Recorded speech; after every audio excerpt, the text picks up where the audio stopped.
খেলার খবর, Bangladesh New Zealand series প্রসঙ্গ। আবহাওয়ার উপর নির্ভর করবে ম্যাচের ভাগ্য, মনে করেন বাংলাদেশ অধিনায়ক মাশরাফি বিন মুর্তজা।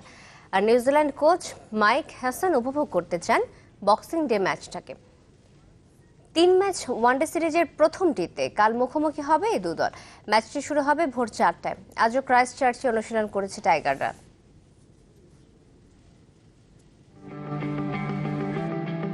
2014-তে আন্তর্জাতিক ক্রিকেটে পথচলা শুরু দৃষ্টিনন্দন হ্যাকলি ওভালের।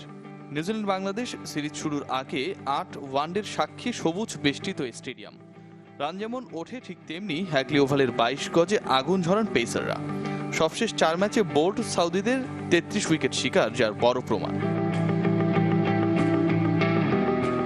সে বিচারে বাংলাদেশের পেস অ্যাটাক খুব পিছিয়ে নেই। সামনে থেকে নেতৃত্বে অধিনায়ক মাশরাফি আছেন। গেল বিশ্বকাপে পেসার সুইংয়ে ইংল্যান্ড পথের নায়ক রুবেল হোসেন। সব ঠিক থাকলে ইনজুরি কাটিয়ে কাটার মাস্টার মুস্তাফিজের খেলার সম্ভাবনাও প্রবল। উইকেটের চরিত্র আর কন্ডিশন মাথায় রেখে 3 পেসার সফরকারী একাদশে থাকবেন প্রায় নিশ্চিত। শিষ্যদের নিয়ে আশাবাদী Courtney Walsh. There's about 6 or 7 fast bowlers here, and we're hoping that in the next year or two they'll be making the mark. ভালোভাবে সিরিজটা শুরু করতে আশাবাদী অধিনায়ক মাশরাফিও। তবে বাংলাদেশ অধিনায়কের ভাবনা জুড়ে নিউজিল্যান্ডের কন্ডিশন। বাট ওয়েদার অবভিয়াসলি কালকে কেমন থাকবে শুনছি, একটু ক্লাউডি থাকবে। তো সেটা যদি থাকে তো হয়তো বা মর্নিং সেশন একটু বল সুইং করার চান্স থাকে, কারণ ওয়েদার নিউজিল্যান্ড যেটা বললাম যে ওয়েদারটাই মেইন ইম্পর্টেন্ট উইকেট থেকে।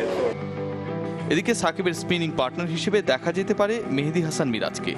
তামিম ইকবালের ওপেনিং পার্টনার ইমরুল নাকি সৌম্য, সেটা নিয়ে ম্যাচের আগে নিশ্চিতভাবে বলা কঠিন। তামিমের ওপেনিং পার্টনার ইমরুল নাকি সৌম্য, সেটা নিয়ে গ্যামলিং হবে নিশ্চিতভাবেই। 2001-এ নিউজিল্যান্ড সফর থেকে সবশেষ বিশ্বকাপ পর্যন্ত স্বাগতিকদের বিপক্ষে টানা হার সঙ্গী বাংলাদেশের। তবে হ্যামিল্টনে গেল বিশ্বকাপের চ্যালেঞ্জিং কন্ডিশনে ব্ল্যাক ক্যাপদের বিপক্ষে 289 রানের পুঁজি গড়ার অভিজ্ঞতা আত্মবিশ্বাসী করবে মাশরাফির দলকে। এদিকে প্রস্তুত স্বাগতিক শিবির।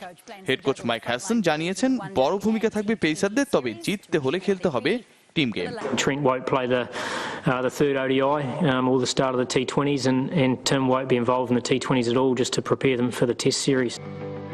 2010-এ ক্রাইস্ট চার্চে ম্যাচ খেললেও সেটার ভেন্যু ছিল AMI স্টেডিয়াম। এবার নতুন মাঠে ইতিহাস বদলের লক্ষ্যে নামবে মাশরাফি মুশফিকরা। রিয়াসাদ আজিম, চ্যানেল 24।